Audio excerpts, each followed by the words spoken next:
الله د رحمت نه چې نا امید شي الله د کافرانو صفت ته موږ د الله نه یریږو او د الله نه امیدونه هم ساتو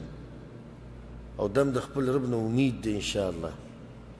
چې په قبر کې رانه د دې سړي په باره کې تپوس وکړي که نه نو ښه ښکلی او ښایسته جواب به ورکوو ځکه چې موږ بیانوم د ده خبرې او الحمدلله د خلکو په منځ کې خوروم د ده طریقه او د ده د دې طریقې د لاسه خلک زموږ سره دشمنیانې کوي ګینې دا خبره خو د هر څوک مني اکثر خلک اوس ته یو اتفاقي مسله راوالې او بیانوي ورسره هر سړی مني اسمان جي وي الله پیدا کړی ډېر تکړه عالم ووی ډېر زبردستې مسلې بیانې کړې وی چې اسمان الله پیدا کړی او ځمکې دا هم الله پیدا کړي دي او مرګ به هم الله راولي او ژوند هم الله ورکړی دی ماشاءالله وي دا نه دی عالم دي شي و دې کې دوه خبرې دا خبره د کافرانو هم مني چې دا ځمکه اوسونه الله پیدا کړي ته لا سوچ مسلمانان به اختلاف وکړي مسلمانان پرې د کافر د سره اختلاف نه کوي کافر سور کافر د سره اختلاف نه کوي دي يهود و نصارا هندوان دا ټول مني چې یو خالق شتي ها هغه د ځمکې اوسمانونه د هر څه پیدا کړي خو پته به دې اله ولګي وایي ستا او ستا د مولوي صاحب چې کله ته هغه مسلې بیان کړي چې هغه د ډېرې نه مني بیا به دې پته ولګي چې خبرې د خوږې دي او که ترخې دي او ته یې منې او که نه منې زه یو ځي ته یو پیر تللی وم چې ګورې بیانونه یې هر یو ودرېږي 15 منټو او 6 منټو ځمکه اسمان پر الله پیدا کړي د دریاب الله پیدا کړي د مرګ به الله راولي او تدبیر الله کوي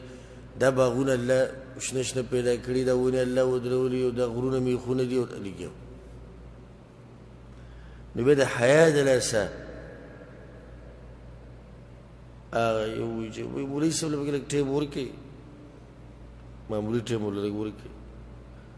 امیر صاحب چې ګړی ته وکړو ټیم خو ډېر لږ دی کوتاه دی خو زه صحیح دی نو زه ته 15 منټه خبرې وکړم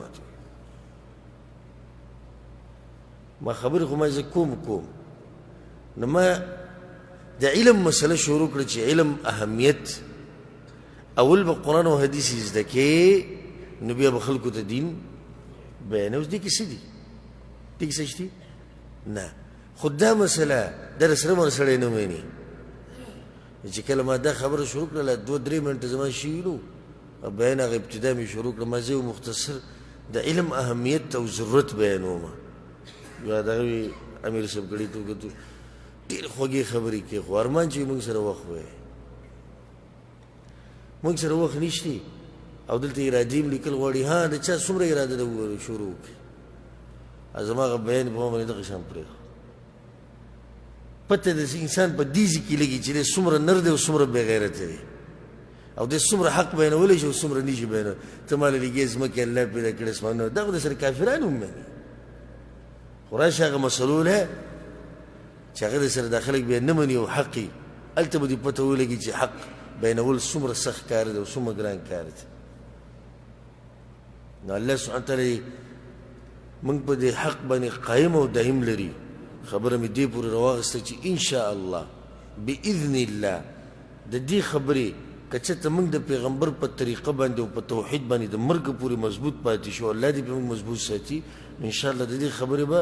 ښه ښایسته جواب ورکوو د منکر نکیر ته چې تاسو خو تپوس د دې سړي کوئ د دې سړي دپاره خو موږ خپل هر څه قربان کړي دي د ده طریقه خو موږ لازم رانیولې وه د ده د لاسه خلکو موږ ته د ده د طریقې د لاسه خلکو موږ ته څه څه نسبتونه کړي دي څه څه کنځرې کړي دي څه څه سختې پکې تېرې شوي دي بلکې بعض مسلمانان د ده د طریقې په هغې باندې په عمل کولو د لاسه د پیغمبر تابعداري د لاسه وجلی شوي دي داسې مؤمنان هم شته او دا دلته چې کوم ناست به سعودي عرب کې دا سعودي عرب ته دعا کوي دا خو د توحید او د سنتو ملک دی دلته څوک چاته څه نه وایي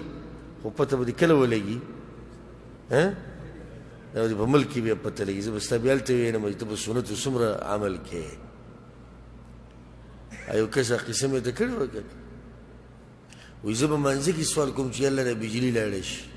وایي چې بجلي لاړه شي بس بیا پکې لږ رپورېدی نو کمه وایي نو الله دې موږ د مرګ پورې په توحید باندې او د پیغمبر په تابعداري باندې مضبوط ساتي